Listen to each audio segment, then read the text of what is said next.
Some wisdom is found on the surface, and some wisdom takes us deeper. Welcome to Get Deep, where we dive into the thoughts, truths, and affirmations that help us grow, reflect, and move forward.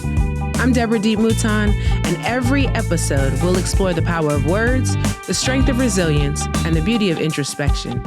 Come in, take a seat, and let's get deep. I grew up the daughter of a pastor, and our spiritual beliefs played a huge part in not only how we looked at the world and how we felt we connected with God, but also in our everyday comings and goings. We spent a lot of time at the church. Our community was primarily the congregation and children of neighboring pastors. We learned how to build community within the same spaces that we learned how to pray and how to worship and how to praise. Maybe that's why I approach relationships the way that I do. I consider them holy and sacred. But growing up in a household that had, at times, some more conservative beliefs made me have to question things when I got older. Now, let's be clear. My parents are not the Bible thumpers that you may think. For them, looking at the Bible with a keen eye to think about cultural relevancy and how it affects people then and now was huge. And representation and acceptance and inclusion was everything.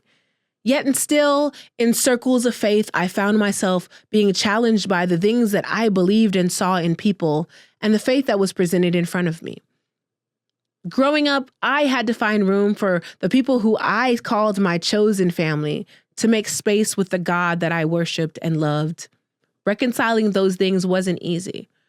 But if I've learned anything, I've learned that growing up means that you get to challenge the things that you were raised with. Maybe at a young age, you were taught to believe in something that as you grew up, it didn't fit you quite as well. I remember my daughter sitting with me during one of our Bible studies and saying to me, "Mom, I see the Father and the Son, but where's the daughter and the mother?" For her, she couldn't see a version of a Bible that didn't include characters that looked and answered her needs. For her, it didn't fit. As I've grown up, there are still parts of my faith that I hold on to tightly, that I believe in deeply, that I will champion, and they come in compassion and care, acceptance. The ways that Jesus walked this earth and held his arms out to folks are the ways that I hope to be able to accept people who may look differently than me or believe differently than me. But I also had to realize that the way that I was raised doesn't dictate how I can grow. I can become something even more enormous, something bigger with wider branches, willing to take on more, willing to love harder, willing to accept at a different level. And that doesn't mean that I place blame on the ways that I grew up. Those set the foundations for who I became. But I also don't make that a hindrance to my ability to see that the world I live in today might require a different version of me than my ancestors had to hold. They might mean that I have to show up in a different light, with a different energy. And accepting that is what makes you grown. It's the ability to change and to adapt. So don't be scared of it. Instead, lean into the light. Thank you for joining me on this journey today. I hope this moment of reflection stays with you, guides you, and reminds you to keep going. If you found value in this episode, let's keep the conversation going.